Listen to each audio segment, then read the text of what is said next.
Previously on JSpeaks.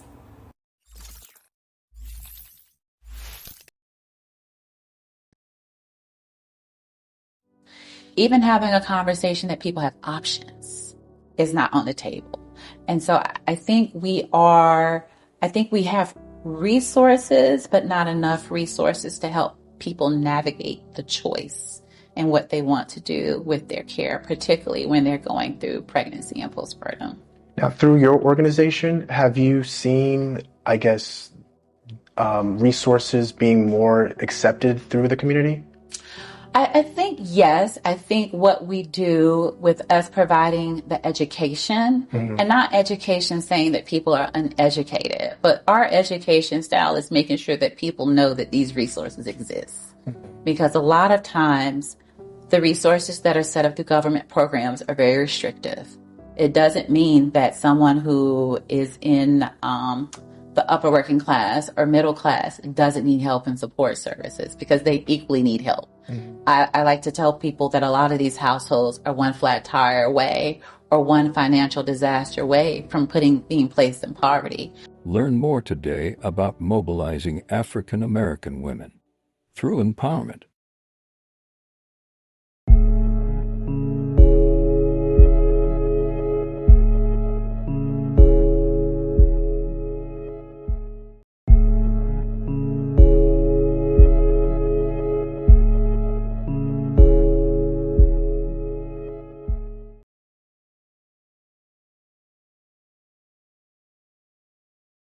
Hello, everyone. For those of you who are new to my channel, welcome. And for those of you who are subscribed to JSpeaks, thank you so much and welcome back. As you know, it is my mission, it is my passion to bring to you all conversation topics that are positive, motivational, educational, and informational. Today, ladies and gentlemen, I'm so proud to introduce you all to Joy Long. Joy earned her master's degree in clinical mental health counseling and is now a licensed clinical mental health counselor and holistic psychotherapist. She utilizes a collaborative, wholeness-centered approach to support her clients as they heal, grow, practice self-acceptance, and learn tools for resiliency. It is Joy's intention to create a liberating and healing space where people can learn how to find their authentic self, inner resources, and step into their power. Please sit back, and you know what? Come follow me. And I hope today's episode serves as a catalyst to our wholeness journey.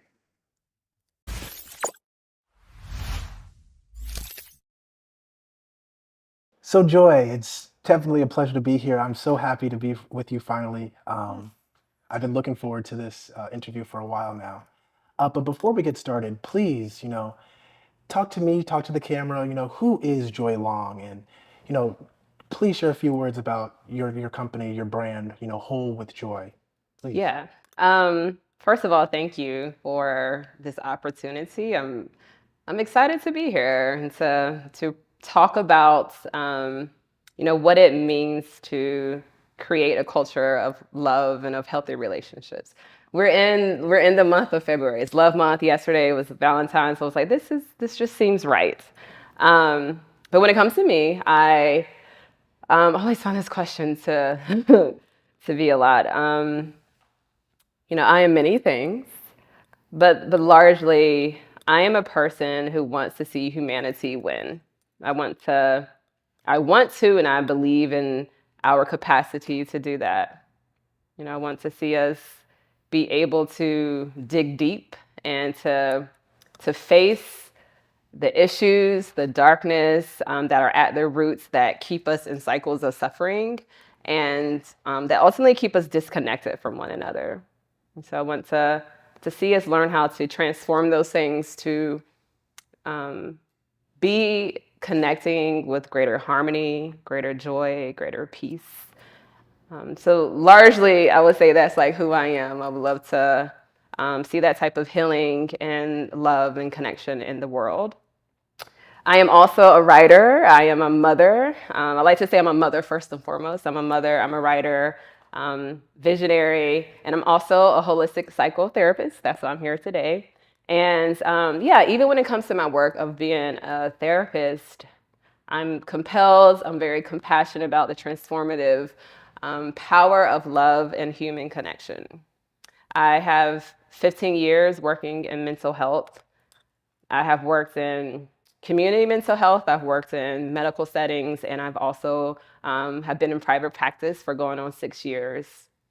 I am really passionate about trauma and attachment healing, grief work, spiritual liberation, collective healing, and something called earth-based healing as well. When it comes to whole with joy, that's a whole, like anything else, is an evolution. It's been quite a journey. I essentially discovered a calling. Like I felt like I was called to this field, like into the mental health field, during the aftermath of Hurricane Katrina. I remember sitting in my dorm room, just sitting in a state of just paralysis, of helplessness, of anger, of heartbrokenness, of just pain, of like what I was witnessing, to see the faces of despair, the dehumanization, the neglect, the abandonment of people, and to see how these spirits were in these bodies, these, our human kin, but especially, Black and brown and poor folks, the way that they were left behind and impacted, and really just abused, right? Like by the system. I felt this calling to pursue a path that would allow me to work with the unique needs of the unique mental health and spiritual needs of Black, brown, indigenous, marginalized communities. And so went into this field. I started a path that will allow me to do that. Then I had my own personal hurricanes of pain and heartbreak and unhealthy relationships and, different,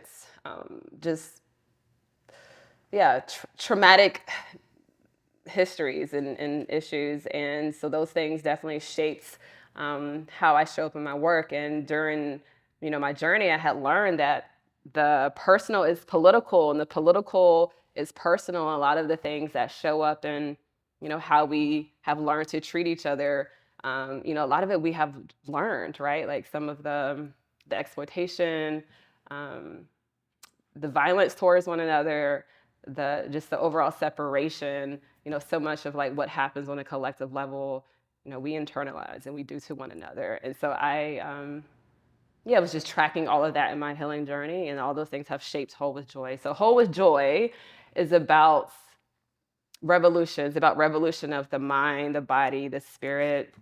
It's also about evolution. And it's about, the healing possibility and being able to embrace our light in our dark, our joy in our pain. Like when we're able to do that, it can be transcendental and it can deeply heal us. So that's what Whole with Joy is about as well. Well, thank you for that very, no, seriously, detailed introduction. I appreciate you giving so much detail and so much context.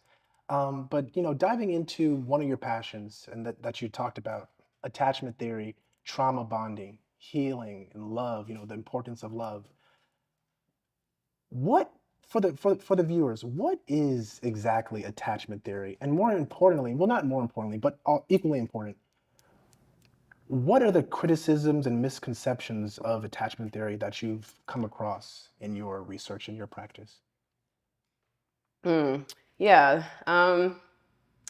So I would say that I came into the awareness of attachment theory at a really critical time. It was 2020. I was going through a major breakup, a divorce, and I had a 2-year-old.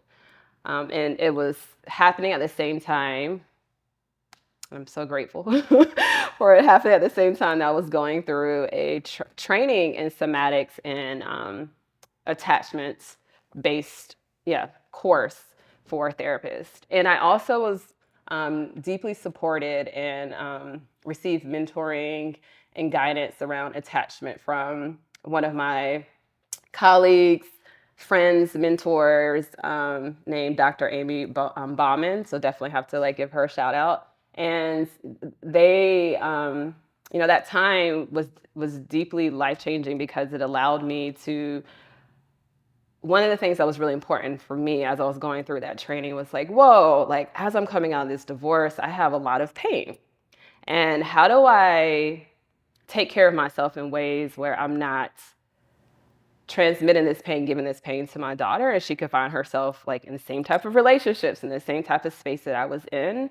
And so it was one of the things that had helped me really shift my course and has aided my healing, attachment theory, just the foundational pieces of it. So it's something I'm, really passionate about because I know just the power in it. But when it comes to attachment theory in itself, it was basically put on the map by this British psychotherapist or psychologist, more so, this developmental psychologist named Dr. John Bowlby in 1958.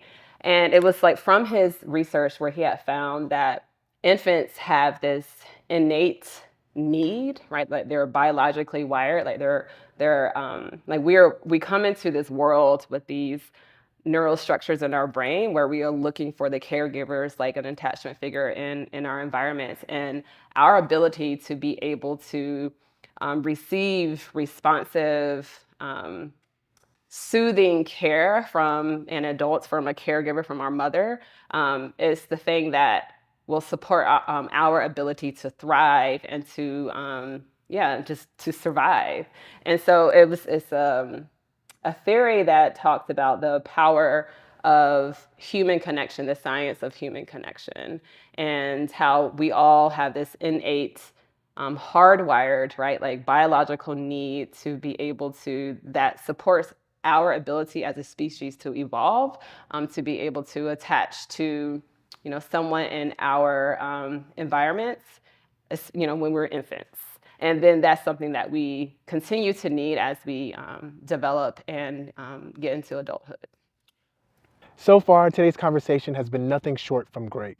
I've enjoyed learning more about joy and whole with joy, and I hope you are too. Please don't forget to like, comment, and subscribe. And now for a short, brief announcement.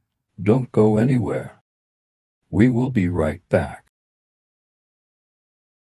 Here at Coleman Tax Service, your business is always confidential and only shared with the IRS.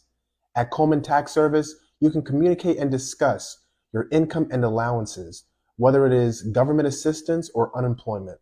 At Coleman Tax Service, we are here to keep you in compliance with the IRS.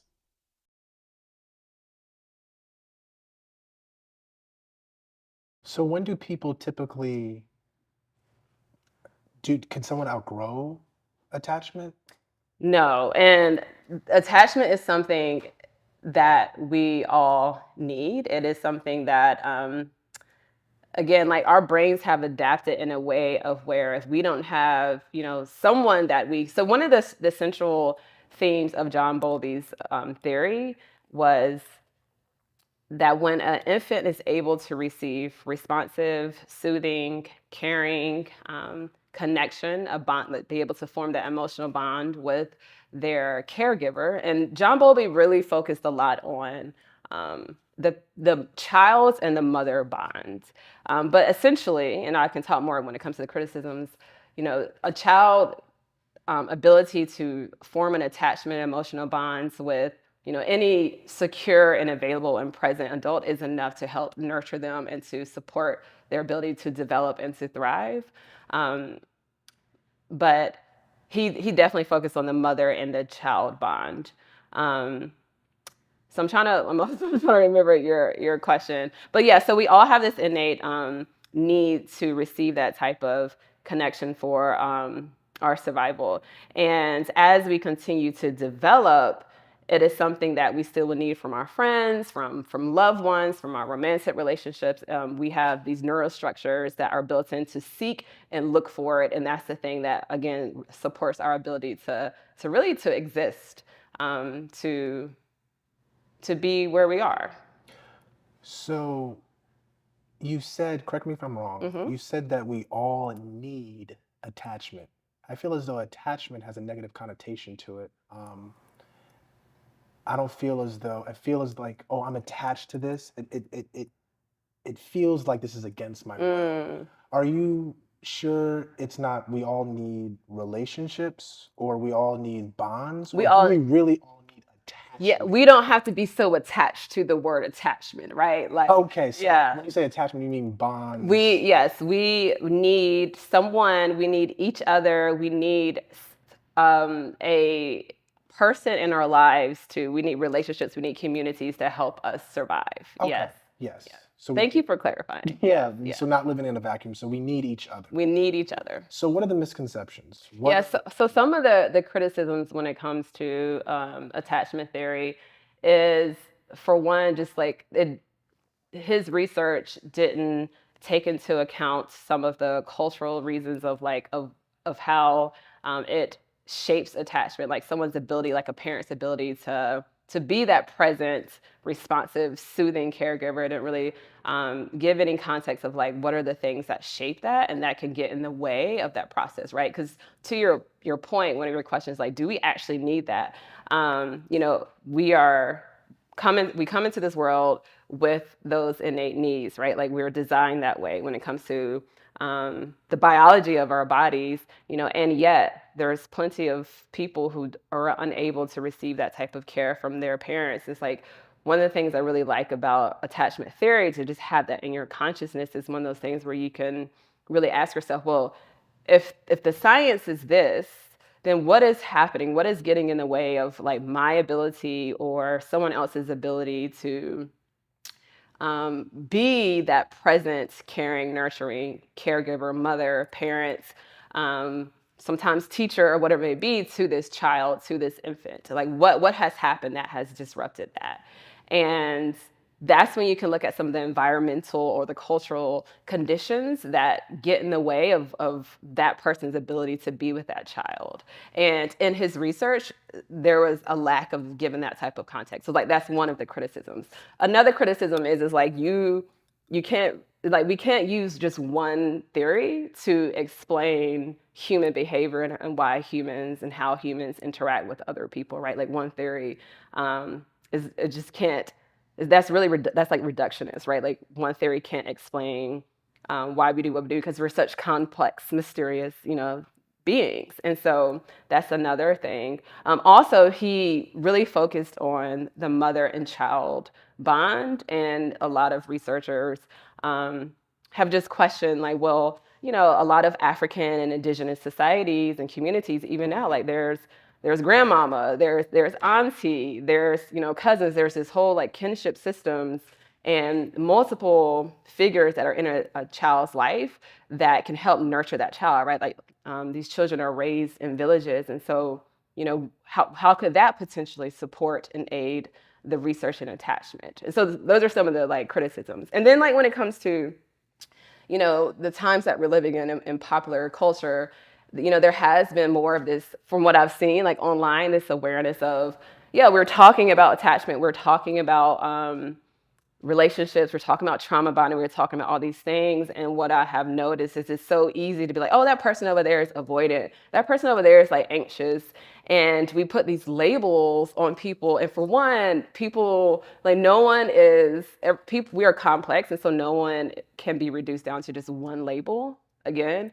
And you're doing so much of like the finger pointing and saying that person is avoidant, that person is, anxious, or whatever it may be, where I believe attachment theory is a gateway to love, because it can be a map to help you look at yourself and for you to learn about yourself, of like, oh, I'm noticing I have these patterns and these tendencies that are associated with this particular category, which we will talk about. And, what are the things within me that need love, that need care, that need healing? And so when we're looking at the other person and not looking at ourselves, we do everyone a disservice. But attachment theory can be a map and a gateway to self-love, helping you understand how and why you show up in relationships. And also it can be a map to, yes, give you better discernment and understanding of how other people may interact with you. And it also can be a map for something we don't talk, I believe, enough about, with using this as a support to help teachers, coaches, again, those people in children's lives, to help them understand the importance of they're nurturing their love in a child's life, right? Like when I have a 6-year-old and when my 6-year-old goes to school, I look at her teachers as, you know, co-parents, right? Like they're part of the village. And the way that they show up, the way that they're able to be present in her life and like pour into her, it does impact her ability to feel secure and to feel well within herself. And so it takes all of us to nurture ourselves to the next level when it comes to evolution, when it comes to, again, that harmony and that connection I was talking about. Wow. So you talked about this briefly in your response. You brought up different types of attachments. And I just want to, just attack that question head on. What are the different types of attachment styles? I know that, there are multiple out there, I believe 4. I know that we're not held to just one and we can be multiple at the same time. Do you mind going into the different types of attachment and just speaking on, the characteristics of each type? Yeah.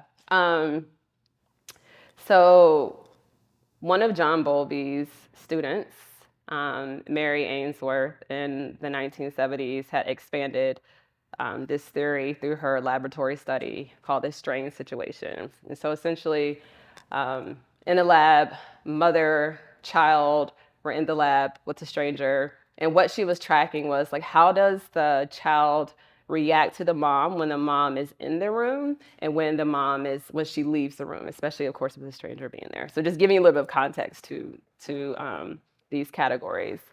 And so also want to highlight, well, I guess going into it, I can just break it down with secure attachment. So through this study, through this strain situation, what she and her researchers were able to find, and this is research that continues to, like, from my understanding, be replicated in different like countries, like is very valid in its findings, right? It's something that is still remains very, what is the word I'm looking for? Just I don't know, but it's something, it's a core, right? Like it's something very strong and it has not wavered regarding some of the research. But what they have found is there are 4 types of attachment. So the very first type of attachment that's based off of how the parents are showing up with their children, essentially, right? And so the parenting styles and how they influence the brain, and how it basically shapes the attachment system. And so what they have found is with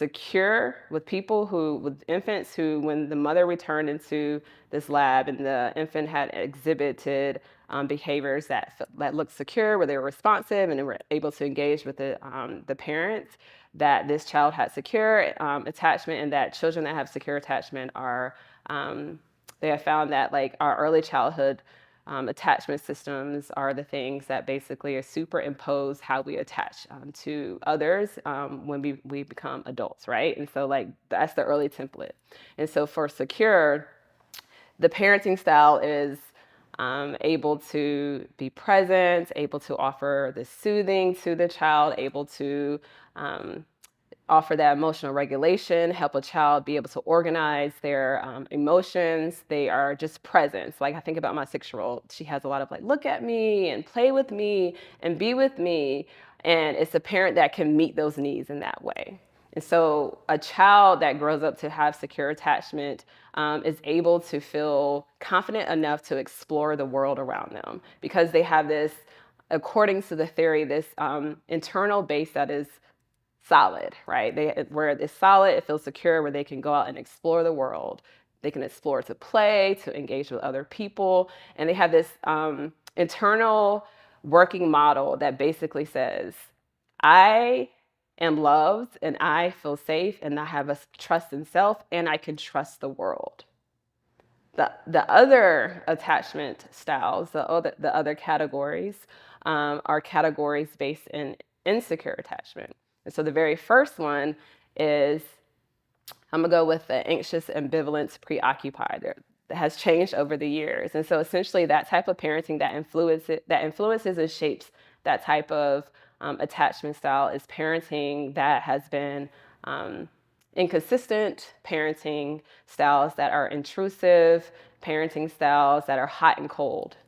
And so what that child grows up learning about the world is I have to work really hard at getting care and attention. Like I'm not getting my needs met. And so oftentimes folks who grow up with that style are described as being like clingy and needy and often looking out to receive regulation and soothing from other sources versus being able to generate that from within. So the internal working model for folks who have anxious, ambivalent attachment style is there's something like wrong with me. I'm not worthy. I don't have a trust of self.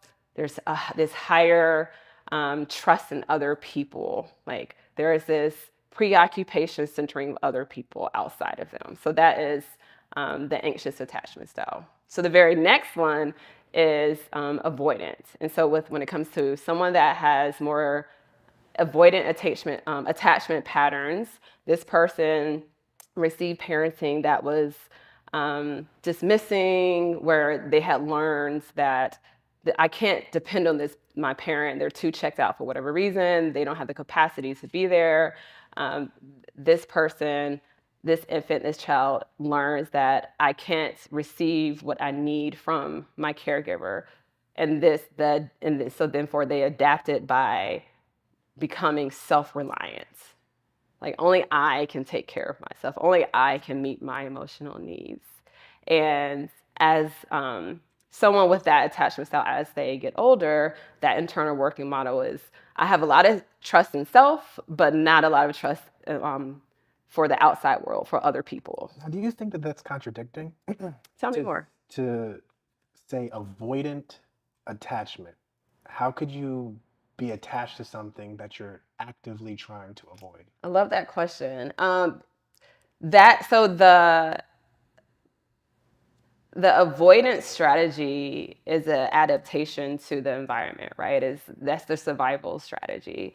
And oftentimes this is done like on an unconscious level, right? It's like, oh, well, because we all have that innate need, right? Like we all have that biological need to receive that type of care, the soothing, the comfort from our caregivers. And so there is this unconscious need, right? This primal need for that type of connection. But the environments, the nurturing, right? You think of nature versus nurture. The nurturing has shown that isn't safe, that's not reliable. And so then therefore you adapt to be able to survive, right, the environment that you're in by learning how to regulate your emotions yourself, learning how to be self-reliant, learning how to take care of yourself in many different ways, not only just with your emotions. Even though, the literature will say that there's a lot of different studies that will show that folks who have this attachment style have a desire for that bonds, for that connection. But it's getting, you have to work with the survival strategies that they developed and the defense mechanisms that they developed because of the environment that they were in as children. Does that make sense? Yeah, it makes more sense. And is there And I would love for you to, like, if I need to clarify anything. Oh, no. Okay. That makes sense. Okay, and then the very last one is the disorganized attachment pattern or style. Sometimes people say just, there's patterns or styles, but disorganized. And essentially that is someone that had learned as a child that my parent was really scary. My parent was maybe even abusive. Like my parents exhibited abusive behaviors, right? So it's more so on the abuse part. So there was probably a history of abuse, neglect, but learn that my parent is scary to be around. So scary and abuse. So for anxious, isn't neglect a part of anxious too? I would imagine there's aspects in that as well. Mm-hmm. But disorganized is just emphasis on parent being scary. Okay. Yeah. So a drunk. Yeah. Loud. Got it. Yeah. And with disorganized attachment style, what you typically see is a person that has learned that love is scary, right? Like, and biologically, which I think is really fascinating, when a child's brain is being developed under those conditions, there are two systems, there are two structures that are being stimulated. There's the limbic system that is going out like that. We are mammals at the end of the day, and so our limbic system is wired. Like it's part of one of the structures that is part of you know, the drive for connection and that need for connection. And so in the limbic structure, this need for the parent and the environment. So the child is going out seeking the soothing from the parents and realizing, right, from their experiences that this parent is scary. And so then therefore it also triggers the fight or flight system. And so both things, like I want to connect and it's scary, so I need to flee, are being triggered. And so the child has this really intense neural structures and experiences happening within their bodies that basically is described as fear without resolution. And so when a child has that type of fear and those type of chemicals running through their body, they go into more of this collapsed state and often disassociate to deal with some of the trauma that they're dealing with. So they grow and develop to have unresolved trauma, and their internal working model is I can't trust myself. I don't love myself. And I also can't trust the world. It's hard to trust love because I have learned that love is scary. Interesting. So, is there a spectrum? So, of course, secure attachment is green, the best, because you said the other three are just all forms of insecurity. Yeah. Is there like a worst out of the three insecure types of attachment, or? I wouldn't put a label on any of them. I mean, ideally, you would like to be able to work towards feeling more secure, in your system and in your body. And they say that, there's this book that I'm going to offer as just like a resource, but the book is attached, right? And so according to some of the research that is offered in the attached book, that they say over 50% of, the population is secure, like it's securely attached. They say that 20% has the anxious ambivalent attachment style, and that the avoidant attachment has 25%, and that the disorganized is a really small subgroup of the population of 3 to 5% of the population that has that attachment style.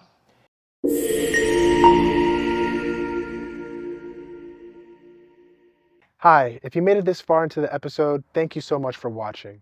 I hope so far you've enjoyed learning more about attachment theory, trauma bonding, healing, and love. And I hope you're looking forward to learning more about those topics later in today's episode. Please don't forget to like, comment, and subscribe, and I'll see you at the end of this episode. Sit tight. We will be right back. Alberta's Home Place, Re-Indigenizing Motherhood, an eco-village for Black and Indigenous single mothers and their children, centering healing, strengthening the mother and child bond, and reconnecting with the land. To learn more about our community and how to help us grow, visit us at albertasplace.love.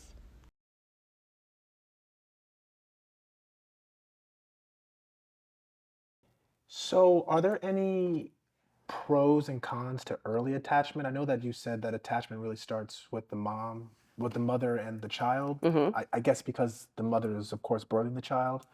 Can you be attached too early? Is attachment immediate? Like the second a baby's eyes open up, they see the mom. Is it like that? I mean, Almost like a puppy, like when a puppy looks at their own. I think that's a great example of like we are mammals, and so when you do I love looking at the different animal documentaries, especially with my daughter, and I remember just even having her, just that immediate our bodies joining. There was these magnets that come together, and that's another beautiful thing about the bonding experience. Essentially secure attachment, a child that receives secure attachment receives the co-regulation. And so for us as adults to be able to self-regulate and to be able to take care of our emotions and come back through some of the ways that I named, we needed to have had the experience of the co-regulation, right? From our parents, from our caregivers. And but in that process of those two bodies coming together, there is this bi-directional interaction, right? Not only is the baby getting soothed, right? And research has shown this, right? There is this this psychologist named Alan Shore that talked about or has written about, and I can also share that as a resource. But when the mother and the child comes together, both are benefiting. Right? Like there's the hormones that are pumping through the body, the serotonin, the oxytocin, and there's other chemicals that are at play. Those are some big ones when it comes to the relaxation and the ability to be soothed and to come back. But it's something that supports not only the baby but also the mother. And again, in a world that can often be so unpredictable and scary and have so much going on, to be able to have, at least one person that we can find that level of safety in, it helps ensure our ability to survive. And so it is an evolutionary aspect to who we are as humans, which is also mammals. But yeah, it definitely works in the way that you're thinking. So I'm sure if it sounds like the forms of insecure types of attachment are out of the control of the person who is deemed having an insecure, a version of insecure attachment. Is there anyone who falls in those insecure buckets, those types of attachments, that how could they work towards secure attachment, or how could they work? Does childhood play such a significant role that, if this type of treatment happened to you early at your age, you'll always be scarred somehow, some way? Or could someone with practice, consistency, discipline in some way work towards? Yeah, that's a really great question. And I think that's one of the most important um, messages that I hope to just offer today is these attachment styles are not a life sentence, right? They are malleable, right? The brain is plastic. There's something called neuroplasticity, and that's something, essentially what that means is the brain has the ability to build new neural pathways. So new ways of relating, new ways of engaging with the outside world, new ways of learning how to connect with self. And but when it comes to this, right, in the attachment world, there's this psychotherapist named Diane Poole Heller, and she has this really brilliant quote: "We are injured in relationship, and we heal in relationship." Right. So it takes reparative, healing, loving, connective relationships that offer the repair to someone that has insecure attachment. So you talked about you in your example, just right there. You talked about love and healing, um, and those types of feelings and those types of emotions. Making it a little bit personal, what has your family, your friends, um, and you did talk about this in your introduction, talking about the divorce. But what has those types of relationships, platonic, non-platonic, what has it taught you about love? What has it taught you about healing? Um, how have you Yeah. grown in that space? Yeah. It's a great question.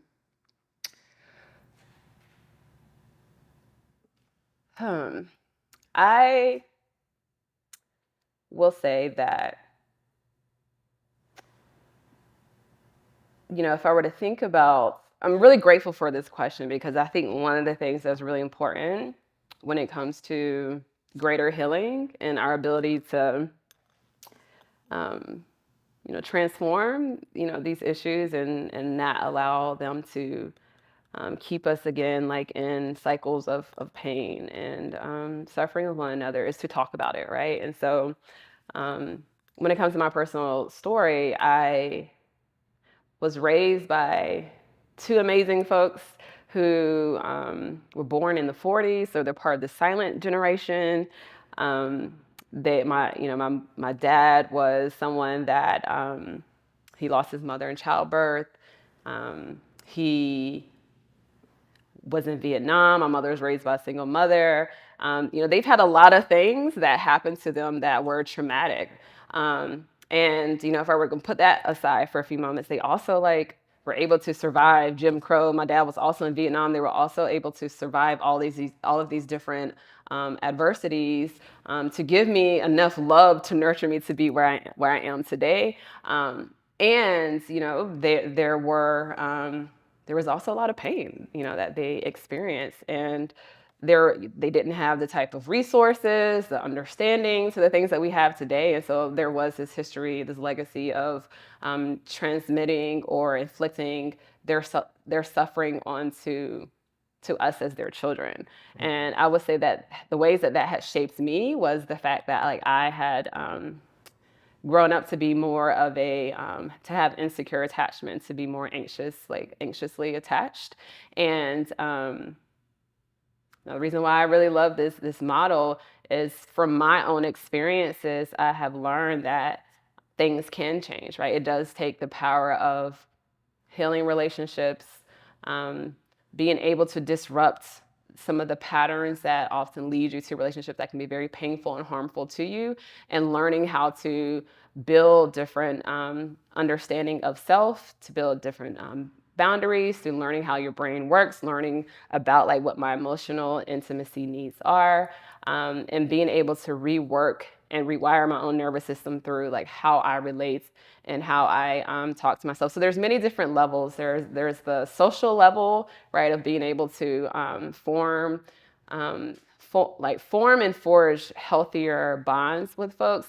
And there's also that level of being able to do the inner work, right? Like being able to examine, interrogate your history, understand your patterns and relationships, understand how you talk to yourself, understand the cultural and societal influences that also shape how you show up in relationships and like what you think love is and what love's supposed to be.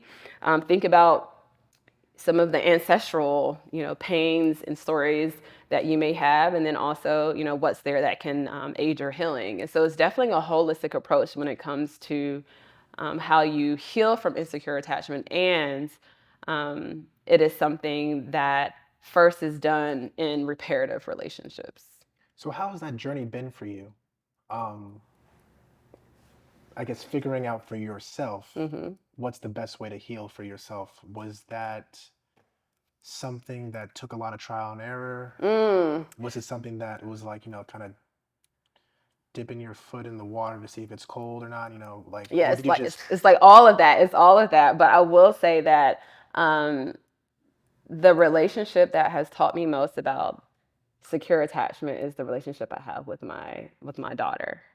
And it's that relationship that has taught me how to endure with someone, that teaches me how to persevere, how to be with someone through the good and the bad, right? Like to have someone that you can like cuddle with. We have this show that we love. It's called Izzy's World of Koalas. And we learned through that show that koalas, the mother and the baby koala, they spend a lot of time cuddling. And we're like, oh, that's what we do. So we're koalas. And so that is like such a great essence of like our bond. And it has helped me not only see the ways that it supports her, but it has also really supported like my nervous system to be able to experience what like soothing and that co-regulation I was talking about, and that care that helps bring me back to myself. But just the ability to walk alongside someone and to develop deeper intimacy and understanding, and really going through, again, sometimes the hard stuff in life, and learning how to do that with someone has been something that has really been a guide for all my other relationships, as I've learned how to heal myself to feel like more secure, more grounded in who I am. That relationship has taught me a lot about loving myself, what it means to be in healthy relationships. So I would say that first and foremost has been paramount. So do you believe that because it has a paramount effect on you, was that type of attachment something that you were longing for growing up? I think so, yeah. Like one of the things that is really important about discovering your attachment, style, your patterns, is to understand your needs for intimacy, right? Like, and I'm a person that values and longs for, deep intimacy, deep connection, closeness. And so it was something that I was able to develop and like co-create with my daughter, and that has been a place of like suffering when I was looking for that in sources that were unable to give it for whatever reason, and also just looking for outside of myself too. So, what would you give couples who have, like we talked about the different attachment styles? What advice would you give couples, friends, partners of some sort? If they have different types of attachment styles, how do they navigate that?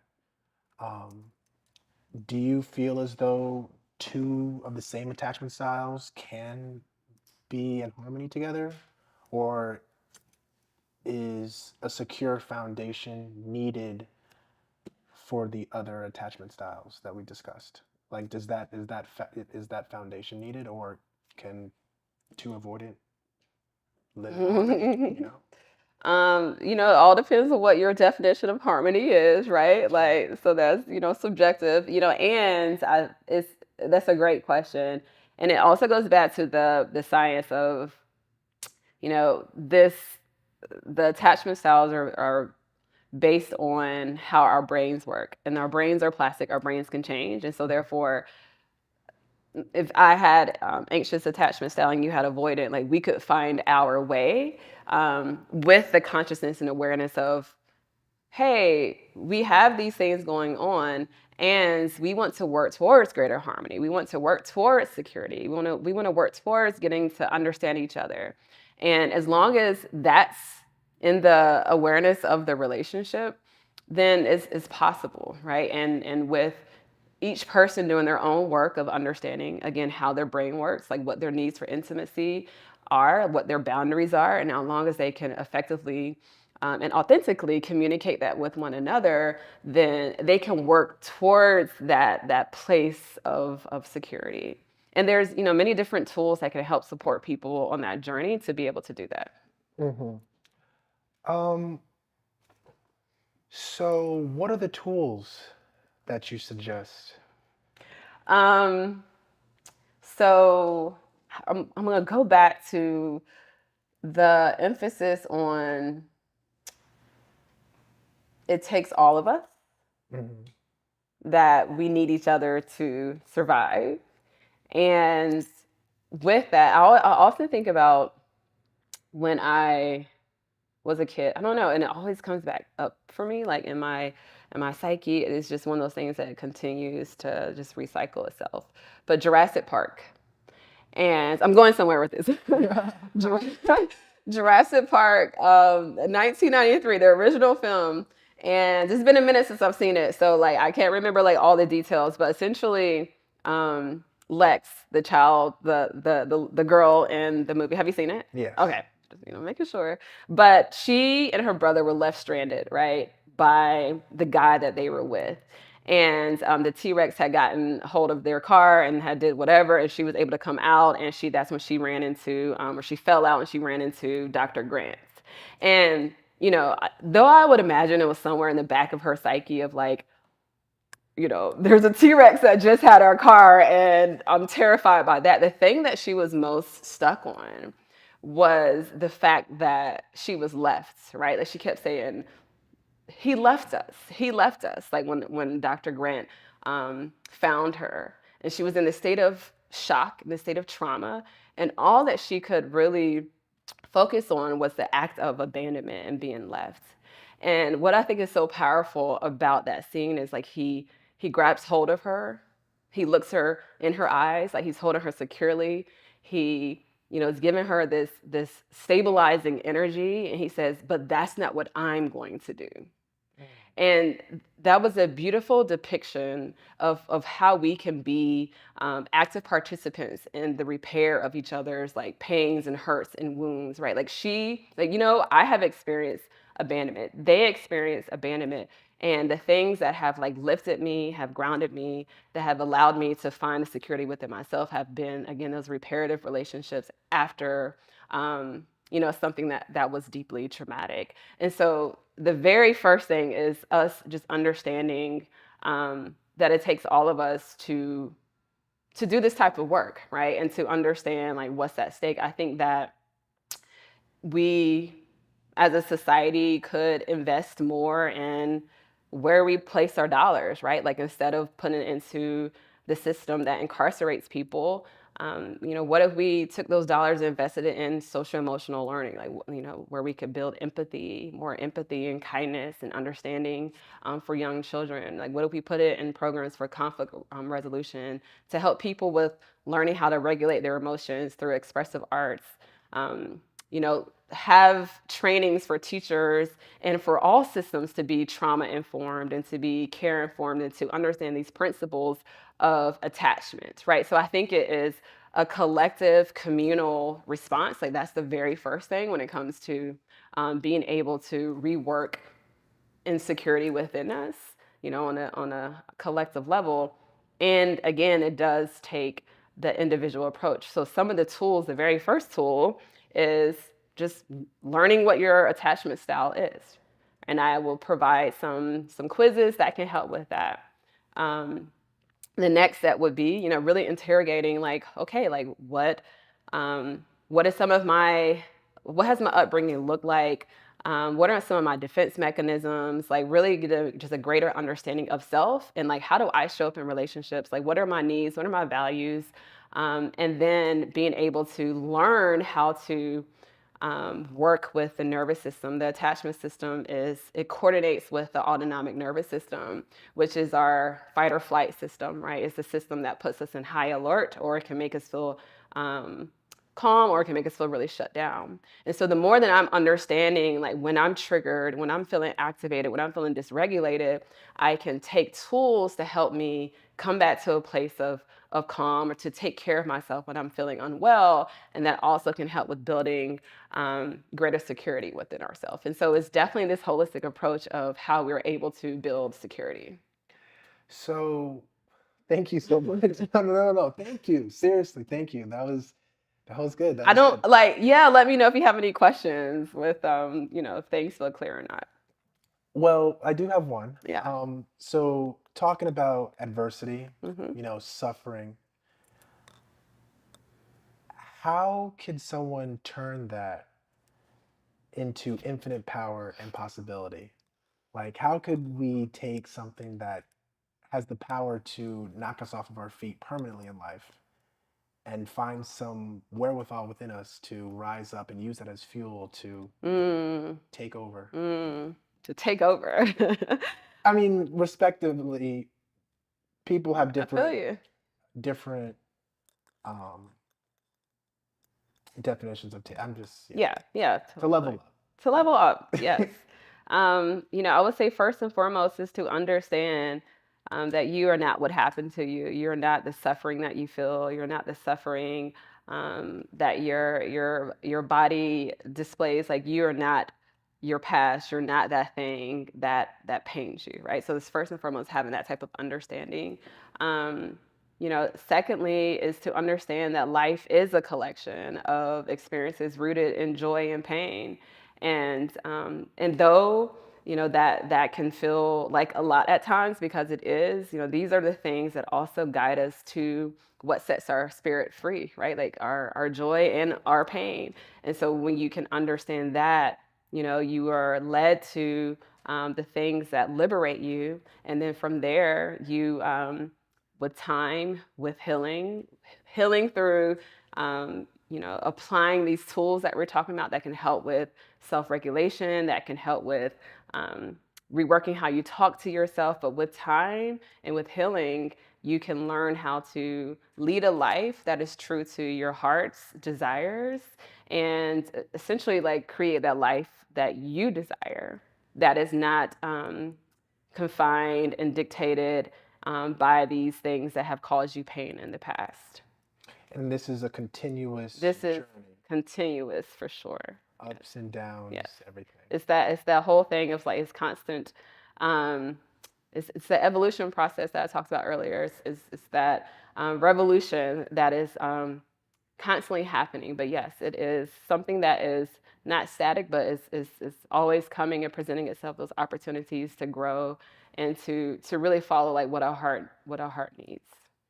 Well, Joy, this was wonderful. And everything that you talked about when it came to attachment theory, trauma bonding, healing and love, I I benefited from it. I definitely learned from it.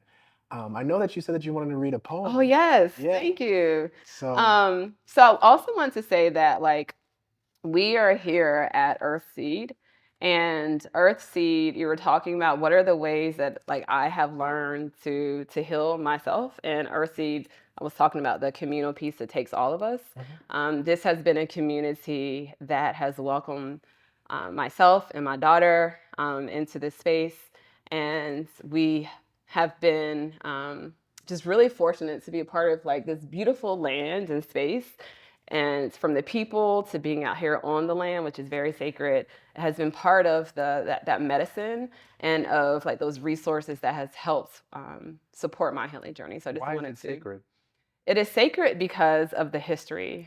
There's history of like folks who, some indigenous ancestors, and also folks who were enslaved, and just like the love and the care that has been brought into, like poured into this community, into this land, and it's also a sanctuary for BIPOC folks. I'm sorry? It's a sanctuary for BIPOC folks. What's that? So it is for Black, Indigenous people of color. It's a safe haven for folks to come, like in the midst of this world and how it can feel like, you know, like we don't belong often. Like this is a place of belonging for us. Oh, that's an acronym. Yes, BIPOC. BIPOC. Yeah. Okay. Cool. Yeah. Never heard it before. Yeah. Thank you for, yes. And thank you, because not everyone has heard of it, and I shouldn't assume. And so another thing is like, I also offer something called ecotherapy here. I was talking about the earth-based healing. And so folks come here and I look at the land, the earth as, you know, it's Mother Earth, right? And so we talk about co-regulation. This is a practice that can help people who have a lot of activation and stress in their nervous systems come back to themselves and feel the co-regulation with the earth. And so that's like grounding, like putting your feet like on the soil, on the earth. That can be just feeling the rays of the sun. That can be feeling the winds. That can just be laying out and resting. But these are different. And then also orienting to other points of connection that don't live in the human realm, right? And so like connecting with the animal world, the plant world, and so on. And so this also has been a really powerful way to help people heal from trauma and attachment trauma. As far as the environment is concerned, is it more fluid to heal in a mountainous, greeny, grassy area or beach? Does it not matter? I would say Or woody? I would say it does not matter, but and also some people can have, based off of their experiences, maybe some scary, traumatic, negative associations to certain environments.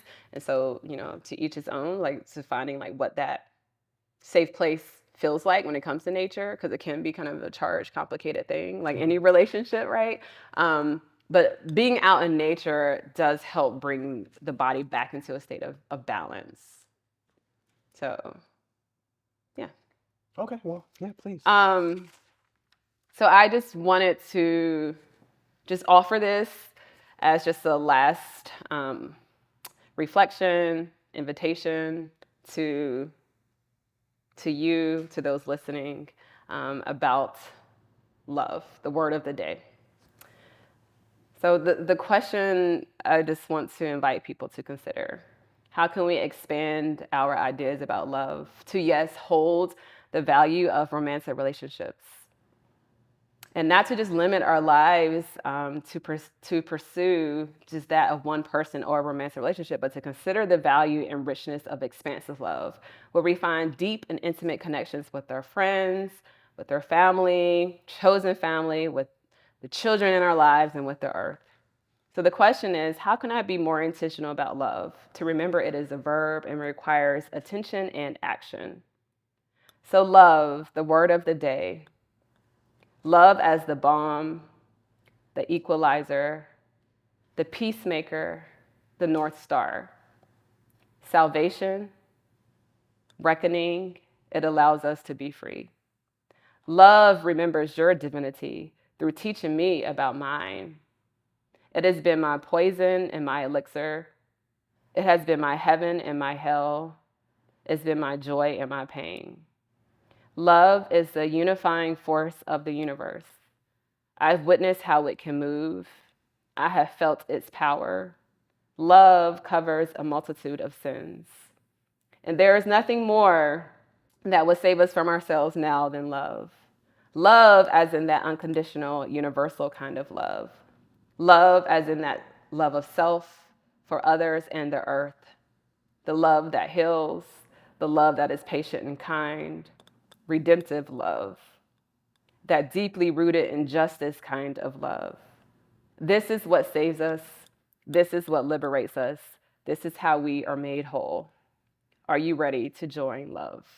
Wow, you wrote that. Is that fresh? Is that new? Yeah. Do you write poems regularly? Frequently? I write. Yeah. Yeah, I mean, you said that you're an author. Yeah. Author soon. Yes. Well, hey, speaking into it Yeah, existence. receive it. Yes. But yeah, thank you for this opportunity. And that's the invitation. I'm hoping that, there was one thing that will land with someone, and when it comes to how they can use attachment theory as a gateway to love. And so, are you ready to join love?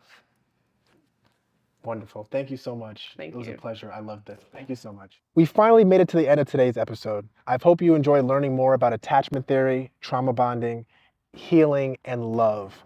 Please don't forget to like, comment, and subscribe, and I'll see you in my next episode.